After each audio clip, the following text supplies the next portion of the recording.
नमस्कार दर्शकों।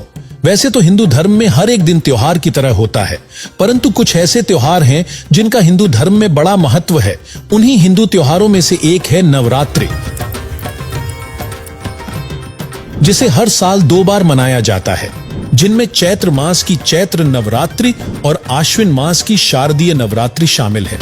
हिंदू मान्यताओं के अनुसार देवी दुर्गा को जगत जननी अर्थात सर्व सृष्टि की रचयिता माना जाता है और यही वजह है कि नवरात्रि के दौरान लोग लोक मान्यताओं अनुसार देवी दुर्गा से लाभ प्राप्ति के उद्देश्य को ध्यान में रखकर माता दुर्गा को प्रसन्न करने के लिए उनके 9 अलग अलग रूपों की पूजा करते हैं और 9 दिन व्रत उपवास रखते हैं। ऐसे में लोगों को यह जरूर जानना चाहिए, क्या नवरात्रि पर्व मनाने से दुर्गा जी को खुश किया जा सकता है? क्या नवरात्र व्रत रखने से माता दुर्गा से लाभ प्राप्त किया जा सकता है? क्या नवरात्रि मानने का निर्देश किसी सदग्रंथ गीता वेद में दिया गया है? क्या देवी दुर्गा की पूजा करना शास्त्र सम्मत है? तो चलिए जानते हैं। दर्शकों, मानव स्त्री पुरुष का जन्म भाग्यवान आत्माओं को मिलता है, जो पूर्व जन्मों में किए गए पापों तथा पुण्यों पर आधारित होता है, जिसे प्रारब्ध कहा जाता है। इस बात को सब मानते हैं कि कर्म से सुख और कर्म से ही दुख होता है। वहीं हिंदू धर्म का प्रत्येक व्यक्ति जिसकी आस्था परमात्मा में है, वह मानता है कि धार्मिक शास्त्र चारों वेद श्रीमद् भगवत गीता परमात्मा का बनाया संविधान है और हम सभी जानते हैं कि जो व्यक्ति संविधान का उल्लंघन करता है वह दंडित होता है, जिससे उसे न सुख प्राप्त होता है, न उसके कार्य सिद्ध होते हैं और न उसका मोक्ष होता है, जिसका प्रमाण हमें पवित्र गीता अध्याय 16 श्लोक 23-24 में मिलता है, जिसमें कहा गया है कि जो व्यक्ति शास्त्र विधि को त्याग कर अपनी मर्जी से मनमाना आचरण करता है, उसको न सुख की प्राप्ति होती है, न सिद्धि प्राप्त होती है तथा न उसको मोक्ष प्राप्त होता है। इसलिए तेरे लिए कर्तव्य और अकर्तव्य की व्यवस्था में शास्त्र ही प्रमाण है, इसलिए तू शास्त्रों में बताए कर्म कर।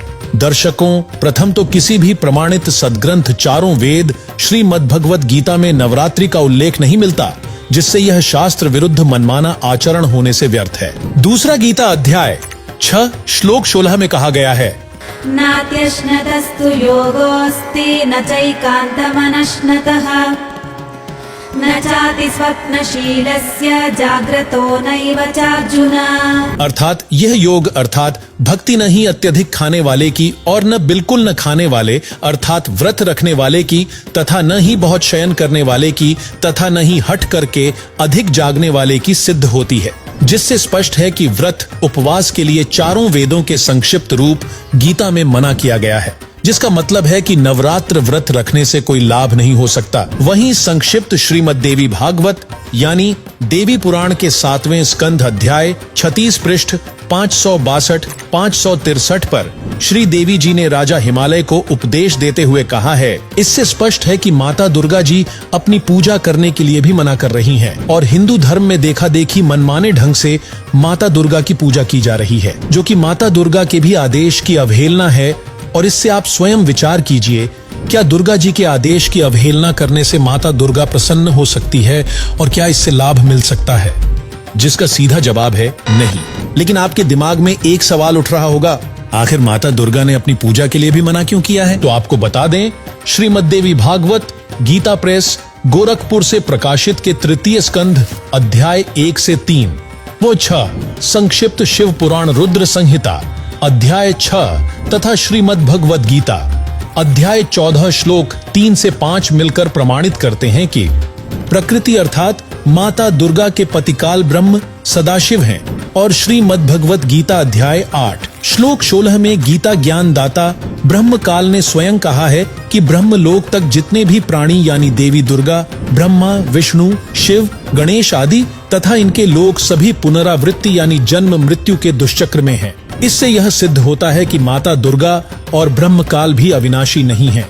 यही कारण है कि माता दुर्गा अपनी भी भक्ति करने के लिए मना कर रही हैं। वहीं काल ब्रह्म ने गीता अध्याय 2 श्लोक 12, अध्याय 4 श्लोक 5 व अध्याय 10 श्लोक 2 में स्पष्ट किया है कि तेरे और मेरे बहुत से जन्म हो चुके हैं, तू नहीं जानता, मैं जानता हूँ। अर्थात ब्रह्म काल भी जन्म मृत्यु के कष्ट से दुखी है। इसलिए श्रीमद् भगवद गीता अध्याय 7 श्लोक 29, अध्याय 8 श्लोक 3 में गीता ज्ञानदाता ब्रह्म कहता है, कि जो जरा अर्थात वृद्धावस्था और मृत्यु के कष्ट से छूटने का प्रयास करते हैं वे उस परम अक्षर ब्रह्म को जानते हैं। उसी के विषय में गीता अध्याय 15 श्लोक 4 में गीता ज्ञान दाता ने कहा है कि तत्वदर्शी संत की प्राप्ति के पश्चात उस परमेश्वर के परम पद अर्थात सतलोक को भली भांति खोजना चाहिए, जिसमें गए हुए साधक फिर लौटकर संसार में नहीं आते, और जिस परम अक्षर ब्रह्म से आदि रचना सृष्टि उत्पन्न हुई है उस सनातन पूर्ण परमात्मा की ही मैं शरण में हूँ, जिससे स्पष्ट है कि माता दुर्गा जगत जननी अर्थात सर्व सृष्टि की रचयिता भी नहीं है। वहीं गीता अध्याय 18 श्लोक 62 में गीता ज्ञान दाता ने कहा है कि उस परमेश्वर अर्थात परम अक्षर ब्रह्म की शरण में जा, जिसकी कृपा से तुझे परम शांति और सनातन परम धाम यानी सतलोक की प्राप्ति होगी, जहां जन्म मृत्यु वृद्धावस्था तथा अन्य कोई कष्ट नहीं है। उस सनातन परम धाम यानी सतलोक के विषय में संत गरीबदास जी ने कहा है, ना कोई भिक्षुक दान दे, ना कोई हार व्यवहार, ना कोई जन्मे मरे, ऐसा देश हमार, जहां शंखों लहर मेहर की उपजें, कहर जहां नहीं कोई, दास गरीब अचल अविनाशी, सुख का सागर सोई।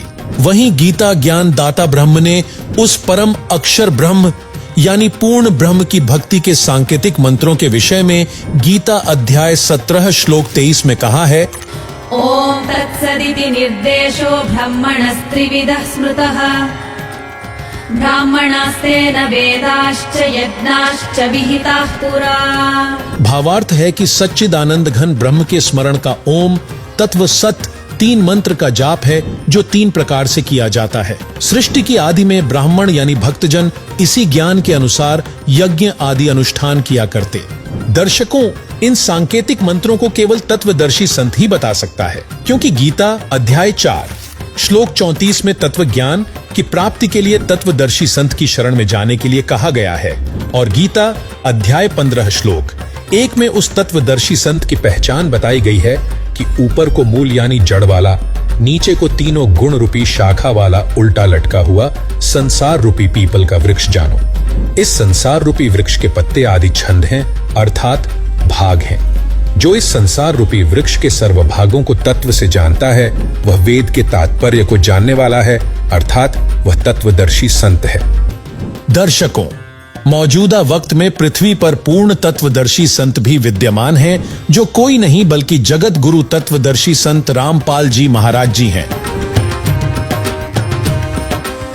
जिन्होंने सभी सद्ग्रंथों और सूक्ष्म वेद से बताया है, कबीर अक्षर पुरुष एक पेड़ है, क्षर पुरुष वाकी डार, तीनों देवा शाखा है, पात रूप संसार। कबीर हमें अलख अल्लाह है, मूल रूप करतार, अनंत कोटि ब्रह्मांड का मैं ही सृजनहार। तथा सदग्रंथों के अनुसार संत रामपाल जी महाराज जी 3 बार में भक्ति क्रम को पूरा करते हैं। शुरुआत में यहाँ के 5 प्रधान देवता ब्रह्मा, विष्णु, शिव, देवी दुर्गा और गणेश के यथार्थ मंत्र देते हैं। दूसरी बार में ब्रह्म पर ब्रह्म का सतनाम तथा तीसरी बार में पूर्ण ब्रह्म का सार नाम प्रदान करते हैं, जिससे साधक को सर्व लाभ होते हैं, जिससे अंत में साधक को मोक्ष की प्राप्ति होगी। अतः आप सभी बिना समय गवाएं शास्त्र विरुद्ध मनमानी क्रियाओं को छोड़कर तत्वदर्शी संत रामपाल जी महाराज जी से नाम उपदेश प्राप्त कर अपने मानव जीवन का कल्याण करवाएं। वहीं जगत गुरु तत्वदर्शी संत रामपाल जी महाराज जी द्वारा प्रदान किए जा रहे तत्व ज्ञान को जानने के लिए प्रतिदिन संत रामपाल जी महाराज YouTube चैनल देखें तथा संत रामपाल जी महाराज ऐप से पवित्र पुस्तक हिंदू साहेबान नहीं समझे गीता वेद पुराण को निःशुल्क डाउनलोड करके पढ़ें। धन्यवाद।